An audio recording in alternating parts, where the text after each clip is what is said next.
So welcome. My name is Barb Protasio, class of 81. Michael Watson, please wave, Michael. And Elise Chapman, go ahead and wave. We're all the co-chairs of 1stGenYale Summer Bulldogs. We're thrilled that you have joined us tonight for our program, Explore Funded Internships with the Yale faculty sponsors.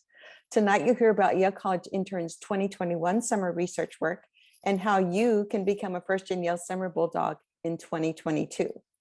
We've designed this meeting for two audiences: students, many on financial aid, who are beginning their planning process for internships next summer, and Yale faculty and deans and nonprofit leaders who may be interested in providing internships for students by utilizing the Summer Experience Award. During this webinar, interns and faculty will discuss why they participated in 1stGenYale Summer Bulldogs, the work they did, and the impact the internship had on their development. And then we'll have a Q&A from the audience. So let's get to know our panelists in the 3 minutes before our guests from OCS speak. I will ask the faculty who so wonderfully sponsored some of our interns to unmute and introduce themselves as I call upon them. They are 3 of the 27 faculty and nonprofit leaders who partnered with 1stGenYale Summer Bulldogs this past year. So first we have Dr. Mayur Desai. Hi, good evening, everyone. My name is Mayur Desai. I am a faculty member in the School of Public Health. I'm an epidemiologist and also the school's Associate Dean for Diversity, Equity, and Inclusion. Thank you. Dr. Annie Harper. Good evening, everyone. It's a great pleasure to be here. My name is Annie Harper. I'm a cultural anthropologist and I'm a research scientist in the Department of Psychiatry. Thank you, Annie. And Dr. Shyam Sunder. Thank you. I'm a professor at the Yale School of Management and have a courtesy appointment in the Department of Economics. I've been at Yale since 1999 and enjoyed the opportunity to work with 1stGenYale intern with me this summer. Thank you. Thank you, Shyam. And I'd like to welcome to the panel 3 of our 45 student interns from this past summer. Zuli Arias. Hi, everyone. My name is Zuli Arias. I am a Yale class of 2023 student. I'm in Silliman. I'm studying statistics and data science, and I'm originally from Lyndhurst, New Jersey. Thank you, Zuli. And Kevin? Hi, I'm a sophomore in the Yale class of 2024, Morse College, and I'm a perspective major in statistics and data science, and my hometown is New York City. All right, and Luke Couch. Hello, everyone. I'm Luke. I'm a member of the class of 23 and Grace Hopper College. I'm a psychology on the neuroscience track major, and I hail from Odessa, Louisiana, which is a very small village in Louisiana that no one has probably heard of. Well, welcome to all of you. I so appreciate your spending time with us tonight. So I'd also like to welcome our special guest. We think we have Alyssa Levy here, one of our nonprofit sponsors, and Donna Desmond, if she is here with us as well. So a quick summary of the funding landscape. Yale has good news. Yale recognizes that university research, nonprofit, arts, and public service internships are often unpaid or underfunded. So Yale offers many opportunities for you to find funding to pursue this important work. And we are here to help you on your search. This past summer, our Summer Bulldogs combined were granted $153,000 in funding. We want to thank Robin Akampura and the Yale Office of Career Strategy, or OCS, for supporting FIGLY students, first-generation low-income students, with summer research internships. Funding for our internships has been made possible by OCS's SEA and other funding from the Yale Fellowship and Funding Office under Rebecca Westfall, who's the Assistant Dean of Yale College and Director for Fellowship Programs. So Robin is the Director of Strategic Initiatives and Public Service Careers at Yale's Office of Career Strategies. And she also works with Lisa Blees, who's the Assistant Director and Programming for Internal Relations. And thank you, Robin, for being here tonight. We have 5 minutes before the panel begins. It's yours. Go ahead. Great. Thank you so much, Barb. So Summer Experience Award has been around since around 2018. It was previously called the Domestic Summer Award. So so if you're a recent alum, you might recognize it by that name, or if you're a recent alum or a senior. So the Summer Experience Award is available for all first years, sophomores, and juniors who are on financial aid. It does not matter if you are on 1% financial aid or 100% financial aid. You qualify to get the SEA, as we call it. So what can the Summer Experience Award support? It can support either a US, so domestic-based experience, or an international experience. And really the difference is going to be about how much you get. So if it's a US-based experience, it's going to be a $4,000 stipend. And if you do an international experience, that's going to be $6,000. So essentially, what does the experience need to be? You have to secure the position to get the Summer Experience Award. In other words, many fellowships, like many Yale fellowships, their deadlines are earlier, like in February, and students propose what they're going to be doing. They say, okay, I'm going to be doing this, but I haven't secured it yet because it's early February. The Summer Experience Award works a little differently. We have a very late deadline. So we have a deadline of May 1st, and this is on purpose so that students have the time to actually secure the position and then apply for the funding. So the experience has to be, like I said, secured. It has to be an unpaid or underfunded opportunity. So that's $1,500 or less of a stipend in order to qualify. And it has to be in the summer with either a nonprofit or with a government entity or with an arts apprenticeship, or lastly, a science lab or other research opportunity. So that can be with the university. So that is for the US-based experience. The difference with the international experience is that, again, the stipend is a little bit higher because you have to travel internationally. And the international one also includes for-profit firms because of the fact that, so for US, we do not, we believe that for-profit firms should be paying their interns. So they shouldn't be unpaid. And so there's laws around that. But internationally, there's not always policies against that, which is why we're also open to for-profit firms, for-profit companies, just for international opportunities. So again, the deadline is May 1st. We are open to remote opportunities this summer, again, just because of the pandemic. So you can do a US-based experience and get $4,000 and it's remote. If you do a remote opportunity and you are working for an organization that is international, you still get $4,000. You would not get $6,000 in that case because you're not actually having to travel to the country. The other big thing with the Summer Experience Award is that you can only use it once during your time at Yale. So it's either for, first year summer, sophomore summer, or junior summer. You cannot use it twice.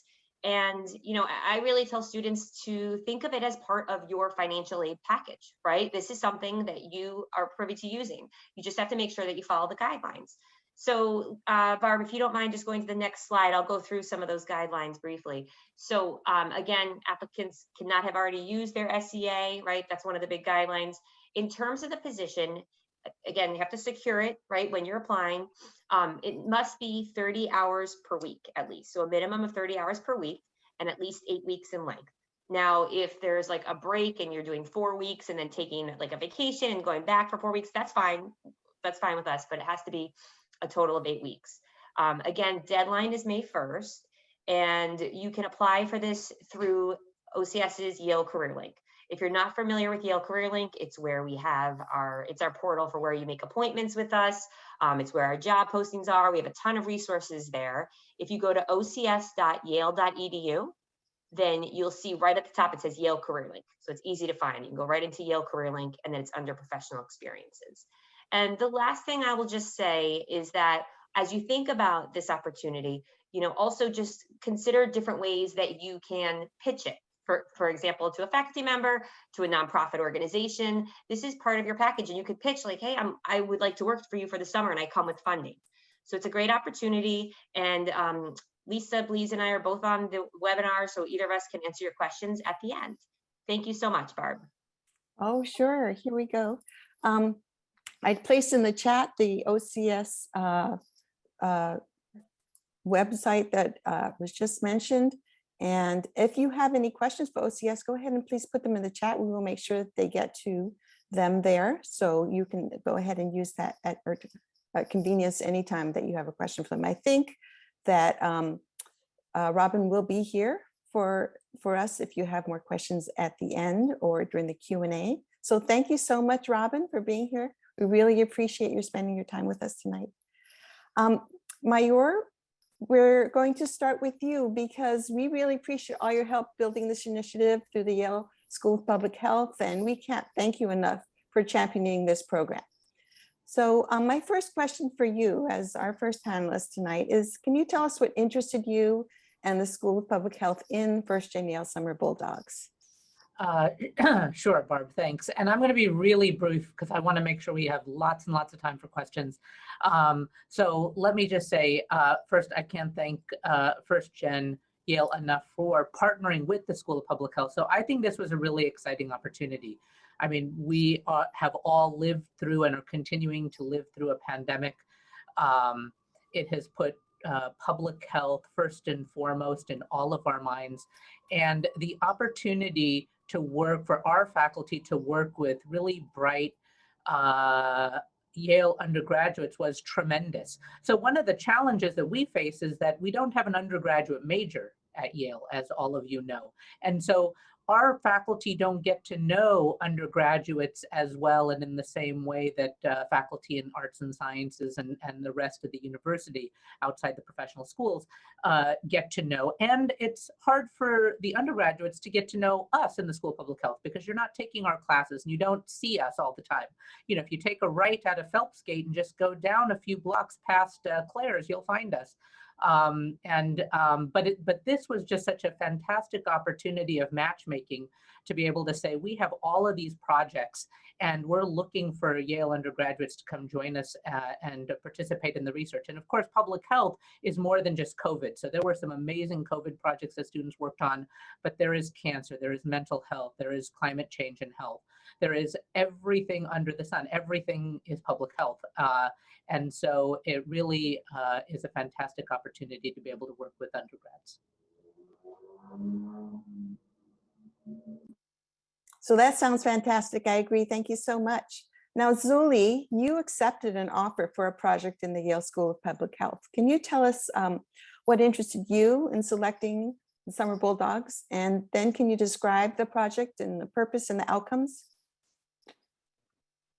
Yeah, so I actually had never done research before. And like around this time last year, I was very confused about what exactly I wanted to spend my summer doing. But I had a lot of friends who had done research, and it seemed like Summer Bulldogs was geared towards like students who had never done research before. And so that's kind of why I was like, you know what, why not? Like, I'm just going to apply anyway. And so then I ended up at the Chen Lab, which is in the Center for Climate Change and Health within the School of Public Health. And the project that I had signed up to do was actually different than the one that I ended up doing. So originally, I was supposed to help with this project based off, or like the whole purpose was to quantify the mortality burden of extreme US weather events. And then once I actually joined the lab, there was another project that they were working on, which was basically our task was to create an index to help identify communities that are disadvantaged in terms of the environment in New York State. And this is like a part of like a bigger project that involves like different organizations in New York State, such as like the Climate Justice Working Group. We're working with like professors from other universities as well. And so the overall project is kind of just to assess if certain legislation is working in favor of helping the disadvantaged communities that they're meant to help. And so our part is like just kind of identifying like, what is that term? Like, what does it mean to be a disadvantaged community? And so like my work this summer was kind of just like collecting data towards like creating these indicators, and those indicators would all be put together into like this big equation, which we called an index, and just do data analysis on that data. And so that's kind of what I spent my summer doing. And it was actually really rewarding. And I was asked to join the lab as a research assistant. So I'm still working for them now, which has been really great because the project's taken a little longer than we thought, but it's almost done now. And I've been really happy to like kind of see it almost to completion, which has been nice. Well, it certainly sounds like you've become a confident research student now after compared to at the beginning of that. That sounds wonderful. So to Kevin, some projects had more than one student intern. Kevin, you worked on the same project as Zuli, and how was the work structured? And also tell us, what are some of the things you learned, or how did it change you after your experience? Yeah. So I was also working with Zuli on the extreme weather events on mortality, and I ended up sticking with that project. Mhm. And I just thought it was really interesting to kind of delve into the literature and learn about all the different research techniques that went into making a time series analysis or doing that kind of research. And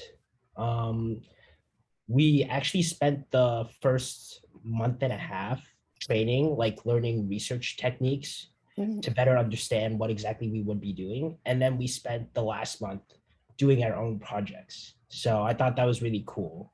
And it was especially, I guess, just very approachable. Whenever I had a question that about material that I didn't understand, I would ask my uh, grad student that I was working under, and she and everyone in the lab was just really helpful and open. Wow, that's a wonderful sounding experience that you had. And now I'd like to turn to one of our faculty, Sham. First Gen Yale Summer Bulldogs partnered with the School of Management as well, not just the School of Public Health. Can you describe your project's purpose and outcomes, and how did having a student intern impact your research?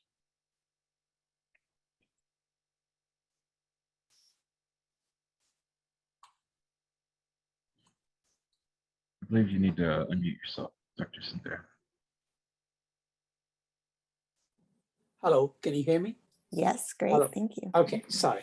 Like the School of Public Health, School of Management is also a graduate program. So we don't have an undergraduate degree or classes, though I also teach in the economics department. And so I had the chance to work with undergraduates for many years. The interesting part of Yale, as those of you who have already worked on research projects, is that faculty spend maybe 50%, 70, 80% of the time not teaching, but doing their research. And that's an aspect of universities' operations and functions, which as an undergraduate, you don't get exposed to. It's a very important function for research universities like Yale. So when I learned from Lisa about the 1stGenYale program, I jumped at the idea because I think unless a student has some academic benefit of academic experience in the family or friends before coming to Yale, there's a fair bit of good chance that they have not seen the research aspect of the university at all. And since a large number of graduates of Yale College go on to pursue graduate education, it's extremely useful for them to become familiar with research programs.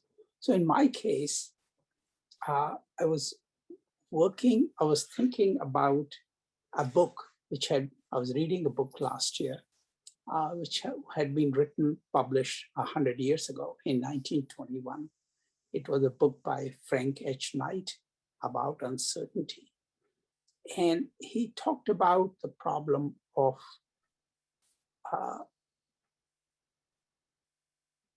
not only we don't know what are the chances of various outcomes in the future, we don't even know oftentimes what are all the possibilities that could occur.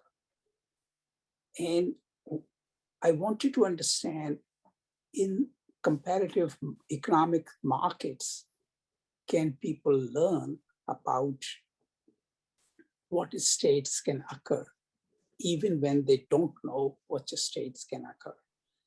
And for this, I needed, I designed a computer simulation study, and I needed a good Python programmer who could design that study. And I had the good fortune to have Kevin Chen join me in the 1stGenYale as a summer intern to work with me. And it was absolutely wonderful. He was not only a very good programmer, but also became very much interested in the project. And I would meet him for about 15, 20 minutes online, of course, most mornings and or in the afternoon. And then we'll catch up all the work that had been done on the previous day and plan for the next day's work. And we adjusted his work weeks according to his other commitments. And it worked out to be a very positive experience for me. And I, as far as I can tell, for Kevin Chen also, he enjoyed the opportunity. And so thank you, Barb and Lisa and all your colleagues in 1stGenYale for making it a very worthwhile experience, not only helpful to me, but also very helpful to Kevin. He's not here, so I'm taking the liberty to speak for him. Thank you. Well, I'm sure he would agree with you. Thank you so much for sharing that with us. And so back to one of our interns, Luke, can you describe your project and what impact the internship had on you and how it has affected what you're going to do next summer or after you graduate? Yeah, so I worked under Dr. Ann Wiley. She's a research scientist and epidemiologist at the public health school. And so the project that I worked on primarily focused on using quantitative PCR to diagnose Streptococcus pneumoniae infections in healthcare workers from saliva samples. So this was sort of a study focused on not only determining carriage rates of pneumo in healthcare workers for clinical purposes, but also confirming the viability of saliva as a testing medium for infections. And so far that we didn't quite get through all of the study because we were working with quite a large sample number, but we did make quite some progress. And the results look promising so far. I also worked on some other projects though, using different, verifying the use of different qPCR methods and primers and other things for different projects. But yeah, as far as like the impact of the internship, I did do summer research my first year summer, but it was virtual. So it was nice to do an in-person internship and get some hands-on lab experience. So, and also to work with infectious diseases, where I learned to work at a BSL-2 level, which is right below BSL-3. So that was sort of helpful and also sort of helped me develop my interest in maybe working with infectious diseases after I graduate, maybe pursuing an MPH, maybe focusing on epidemiology in the future. Well, thank you, Luke. That sounds like it's made quite an impact on you and helping you decide what you like and what you don't like. That's also one of the things that internships help us do. And Annie, your project was building a New Haven debt map. Overall, what was your experience like working with your student intern on the project, and what advice, looking at other faculty who might be interested to do this next summer, what advice would you give to a professor who wants to design a successful internship for students? Thank you for the question. So my overall experience was surprisingly positive, and I say surprisingly because it was very last minute and unplanned. I had a project that was happening. I've never worked with an intern before. I just do research, right? So I have even less contact probably than some people with with undergrads, I'm in a small program out in Fairhaven as part of the Department of Psychiatry. We really have no connection with undergrads at all. And then at the last minute, through a colleague in public health, there was this opportunity to work with someone over the summer. And I jumped at it rather nervously because I had kind of imagined, and actually I had some experiences in the past where having someone work with you ended up being more work than, than you assistant. So I was nervous about that. And I was going to be away for some of the summer, et cetera, et cetera. So I was kind of excited but nervous. And it just ended up being such a positive experience, both in terms of building a relationship with a young person who I wouldn't have met otherwise. Introducing him, my work is very New Haven focused. So introducing him to kind of a side of New Haven he hadn't had an opportunity to get to know before. And just, spending time talking about his interests and what he was interested in learning from this project. But also selfishly just getting so much stuff done for us. The project progressed much more rapidly than it would have done otherwise. And I'll be honest with you, this is a project that I love and that I'm very committed to, but we don't have much funding to make it happen. So to have Josh working with us over the summer was just enormously helpful. So yeah, and in terms of what advice I would give, I think is just knowing that this is a possibility, especially for those of us who don't work with undergrads regularly, and recognizing that if you're upfront about what you need having done, but you're also flexible to be able to kind of work with the student and allow them to focus on things that they're interested in learning about, it was just very, very helpful. Yeah, it was a great experience. Well, thank you. It sounds like in so many aspects, it was very positive. That's wonderful to hear. And so now I have a question for any or all of the students who would like to answer. What do you feel was the primary benefit of having this internship? Who would like to start off first? All right, Zuli. Yeah, so I think the primary benefit was I felt a lot more confident in the skill set that I had I don't know, I've done a lot of stuff with data science in my classrooms before, but I'd never applied that anywhere else. And I felt very nervous about doing that. I remember when he kind of gave me the first task to do, I kind of very much felt imposter syndrome where I was like, oh my gosh, I don't know how to do this. I'm not built to, I don't know, just apply the things that I know. And I think our research professor was very helpful and very, he kind of built our confidence a lot and was like, you're doing amazing work. Even if it was something tiny like that. And I think after a while, that kind of encouraged me to get riskier with, I guess, kind of analysis I was doing. And yeah, just applying everything I knew. I just felt way more confident in what I'm capable of doing by the end of my experience this summer. Yeah. Well, thank you, Zuli. That's a great answer to start off with. Kevin or Luke, do you have anything you wanted to add? Go ahead, Luke. Yeah, I think I'd just add that for me, the most helpful part of this internship was the way the application process was set up, where my previous internship the summer before, I just had to cold email a bunch of professors and researchers based on, what I'd read in their research and see if I was interested in working with them. And hope that they got back to me or were interested in looking for an intern to work for them. But with this program, it's nice because the professors already they're looking for someone to work for them this summer. And it's sort of clear what the project's going to be and what the expectations are for what you come in with knowledge-wise. And so it was easy to come in with, little actual research experience and kind of know what to expect early on. Well, that's wonderful. I'm glad we were there to help you with that. And Kevin. Yeah, I would also say just how much I learned from the internship. Just being able to work on understanding the research and know what's going on in the lab. I felt like I learned so much that summer that I probably wouldn't have otherwise learned in a classroom setting because of how kind of structured a class is. But in research, it very much sometimes feels like, oh, I don't understand this concept. So let me read up about it, do a whole bunch of Google searches, and it just kind of makes sense. Well, that sounds like it was very powerful for you to be involved in this one. So thank you for your answer.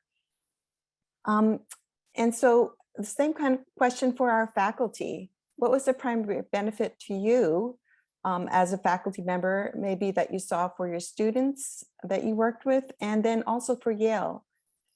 We'd like to start off with that. Oh, Annie, go right ahead. Yeah, so for me, I think, like I said, it was kind of, an extra pair of hands to get lots of things done that we couldn't have got done otherwise. I was also really, I'm a qualitative researcher. This was actually a mixed method study, a survey of 400 people plus qualitative interviews. But it was really great to be able to work with someone who didn't know much about qualitative research and kind of get him excited about that and realize that he thought of himself as a numbers person, but actually that there's an awful lot that he could do and could be interested in around the words, things that people say.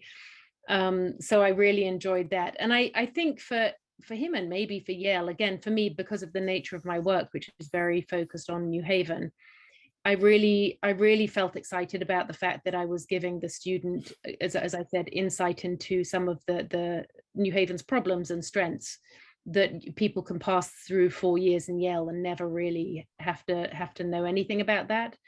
So that was a really exciting thing for me, to be able to kind of open the doors for this student and show him what's out there. That was really great. Thank you, Annie. And I would say that, my main advice to potential interns would be that you cannot choose research projects because you don't know about them. So it is really making a blind choice, like a blind date. And so I would very much encourage you to take that plunge and explore what is out there that you don't know about. And as I think Kevin just pointed out, you discover things. You discover things that you didn't know existed. The ideas, concepts, problems, and solutions.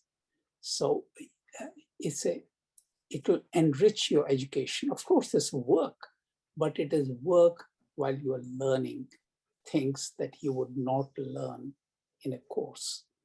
And I really enjoyed this project largely because I have worked with many undergraduate interns over the years at Yale. And it's a pleasure because Yale students are so good. But also it's a pleasure to see their own sense of discovery, of new ideas and new concepts, things they didn't know about exist. So it's an exploratory journey. It's like venturing out into the unknown in a way. I hope it doesn't scare you, but please understand what I'm saying. Oh no, what you said is so inspiring. Thank you so much, all of the faculty, for sharing that with me. And then we do have one other who didn't get to share yet. Mayur, did you want to say what the primary benefit you feel? Yeah, I mean, I'll just add very quickly. Unfortunately, I did not work with a student myself. My summer usually consists of teaching an accelerated 7-week summer course. So much of my summer gets spent doing that, and I didn't think I'd be able to properly give time and attention to a student for the summer. I'm hoping to change that next summer. But I can tell you, of the 34 students that we had at the School of Public Health, and the faculty that sponsored them, many of them, most of whom I've spoken with, they thought it was a fantastic experience. The opportunity to work, as the other said, with really bright, interested students. We have a lot of, like other research projects, but certainly in public health, we have a lot of work that needs to get done, and we need more people to help do it. And when we find students excited to join our teams, it's really a tremendous benefit and hopefully mutually beneficial. And I think at least the students who've spoken so far have indicated that. And especially, and I can just speak for public health, the work that we do is very applied. And I think Zuli used that term. She was able to apply the skills that she was learning in class. I mean, these are answering real life, real world problems that affect all of us. And so the opportunity to get students excited and engaged in that is fantastic. Thank you so much. And we do have two other of our guests here tonight. I'd love to include them and hear what they have to say. We have Marcia Schwartz here as well. Did you want to share a little bit of your experience over the summer? Yeah, thanks for asking. And really, it was a great experience for us and for the students. And I have to say, originally we've always had interns from the School of Public Health in the graduate program and not many from the undergraduate. And I think, as Annie pointed out, we were a little unsure how that was going to work. And it was a wonderfully positive experience for us as a team and also for the students. And we got to see them grow in confidence and just in their competency in research and understanding all the different factors of it, from sort of the start to the dissemination to also starting facilitation in our programs and working with teams around the globe, which I think they really got to enjoy and be a part of. And also supporting some of our communications and dissemination and really giving it the extra polish that some of it needed, that they were able to bring to the work that we had. So it was a really positive experience. We look forward to 2022 and hosting some more interns. Well, that's wonderful to hear. Great. And then we also have one of our nonprofit leaders here today. So I'd love for her to come in and share what the differences that you might have, or the same things that you experienced as a nonprofit leader working with one of our interns. Sure. So I'm Alyssa Levy. I graduated 2009, and I'm the president of the Yale Science and Engineering Association. And we are entirely made up of alumni volunteers. We have no paid staff, and we've had a lot of projects that we've wanted for a while that nobody's had capacity for. Our 4 interns were incredible. They completely redid our website, which is ysca.org.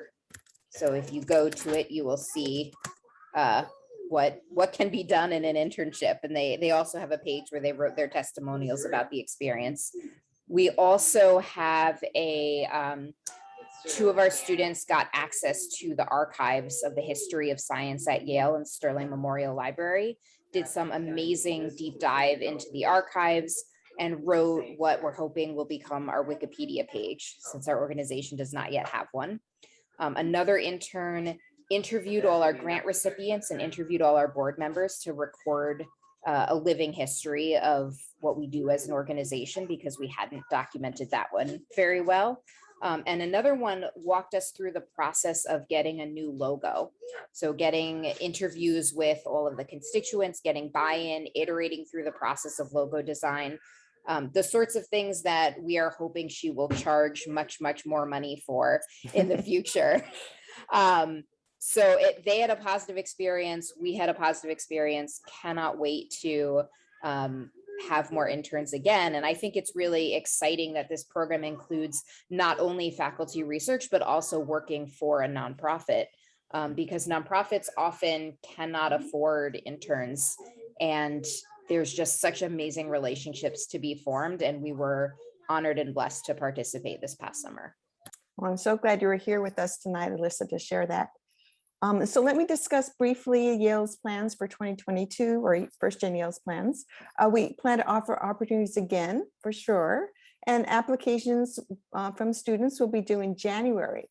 So we need to be on the lookout for job postings in December, which means our faculty will be receiving some information from us to prepare job proposals to be ready in December, so that the students can read those and go through them and apply in January. And so please email us at 1stGenYale Summer Bulldogs at 1stgenyale.org if you would like a personal invitation once those job postings are ready. We'll put that address in the chat for you. And now, thank you so much, panelists. It's now time to include our audience, and it's time to open up for questions. Lise, do we have any questions in the chat that we'd like to have answered?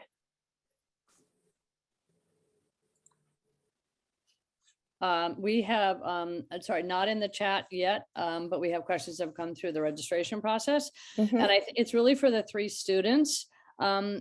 to give advice to other, this, as you know, is going to be recorded. It's going to be shared with the entire Yale College 1stGen low income community. So you guys are the trailblazers here in terms of what you did and why you did it and your thoughts. One of the questions that was in the document was, what were your expectations before? And looking back, what were the kinds of things you learned that you were surprised, that you weren't expecting? And how does that help someone coming in brand new to be excited about it? Who wants to start? Zuli's ready.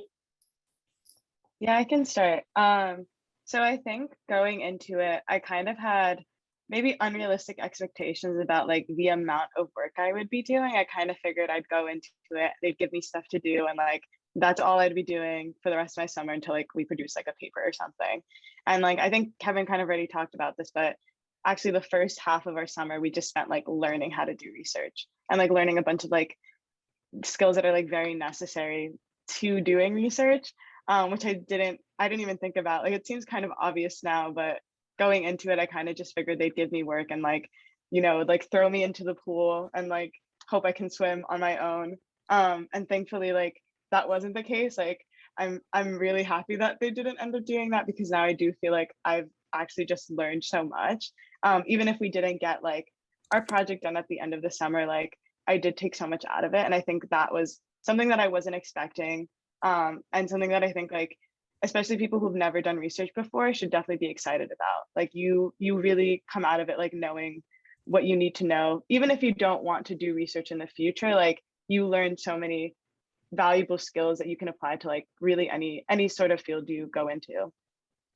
Well, and I'll thank you very much. What I loved hearing from the students was exactly what you said, but also what they loved was getting to know the faculty. The faculty would meet with them once a week. They would chat about what are you doing? What did you do over the weekend? How's your family?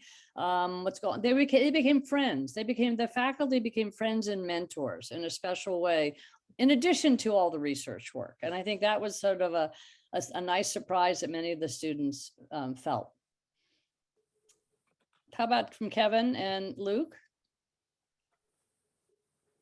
I think I could share a bit about this. Similar to Zuli, like I came in not really expecting like how much training you have to do to prep to work, especially in a microbiology lab, like Dr. Wells. But similar to what you said, Lisa, I also and I sort of came in expecting that I'd be working on my own, you know, in a lab station at a desk and not really getting to know anyone. But I was able to work a lot with both Dr. Wiley, but also other members of the lab, people working underneath her in her lab, to kind of get along with people. And I got to see different sides of different projects. I got a lot of experience working with both masters, public health students, and also postdocs that were in the lab, and kind of got a view of different levels of research, right, in the field, which I thought was super helpful to kind of figure out whether or not this is the career path I want to follow.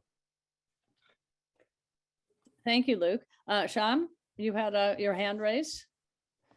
No, I didn't mean to raise my hand actually. Oh.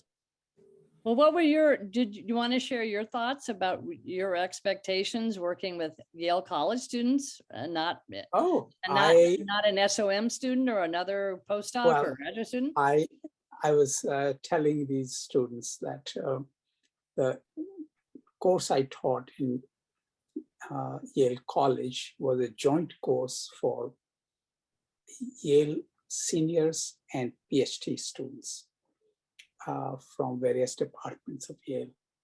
And Yale College students consistently did extremely well in competition with the PhD students. And they are very smart, very hardworking, so it's always been a pleasure for me to work with them. And the 1stGenYale program was no exception. Thank you. Okay. Thank you. Annie, you had your hand raised.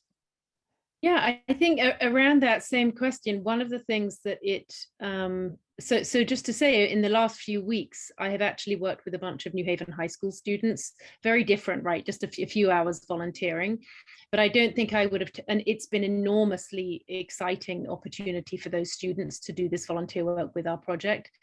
And I don't think I would have done that had I not been through the experience in the summer, because it just made me realize that, you know, that these students may be young, they may not have had, for some of them, the kind of, you know, rigorous private school education or whatever it is that we tend to assume people need to be brilliant. And it was just such a great experience over the summer. And so it kind of encouraged me to do something with the high school students. And again, I was so inspired by even like 15, 16-year-olds, what they were thinking about and talking about, and how they benefited from the work they did with us. So yeah, that's something I've been able to take from this and apply it more broadly.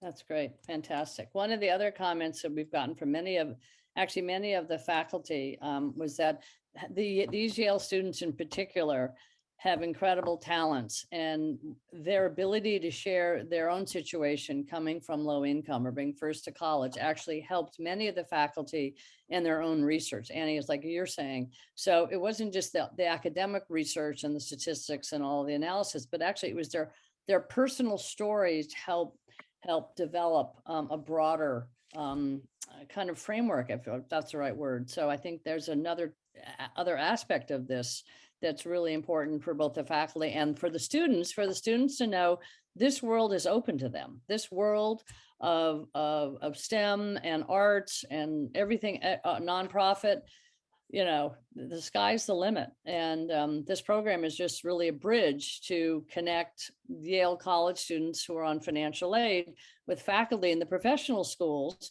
where they have not had as much exposure or contact in those careers going forward, for the graduate programs, for PhD programs, to be professors like you all. So that's why we created it, and that's why we're so strongly supporting of it. Annie, yeah.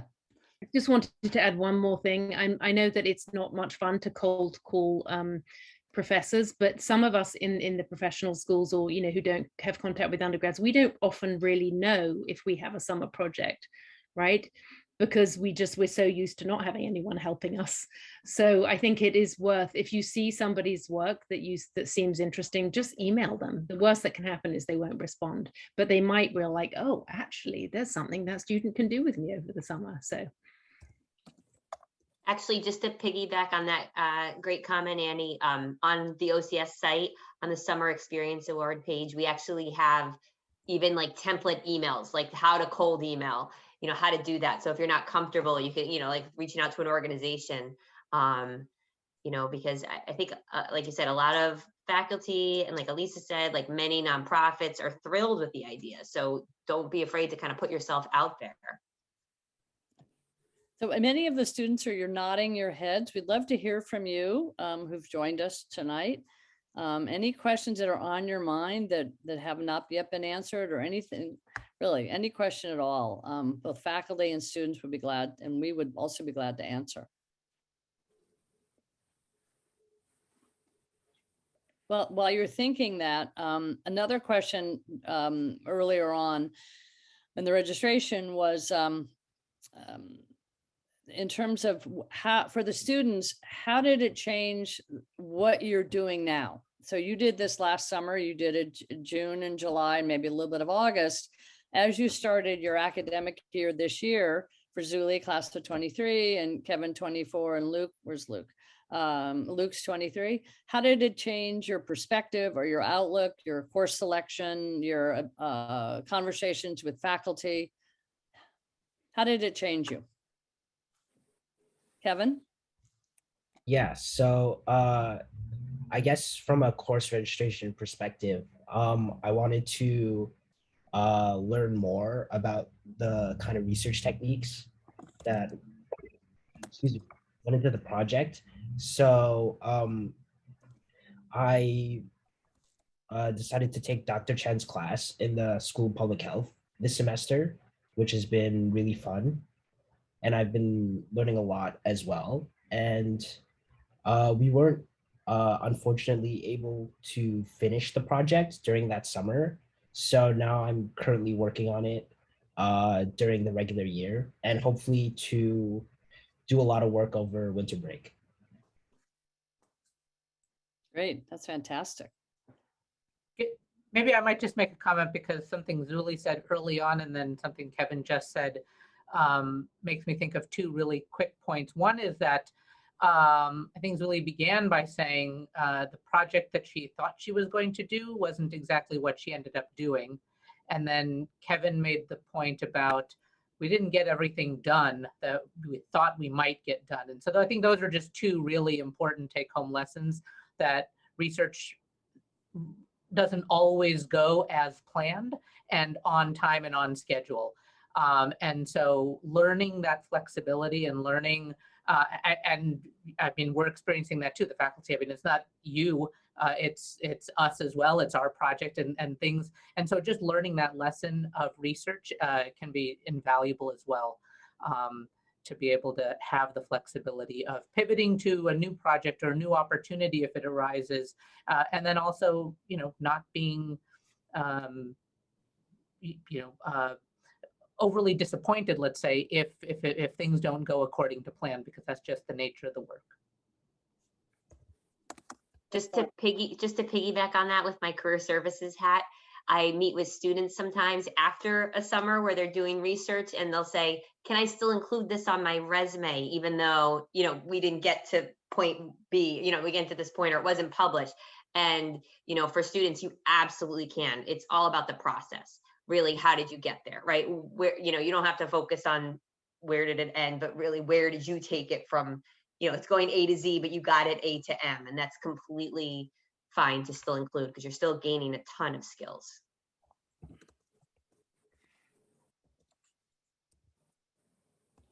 Any other comments?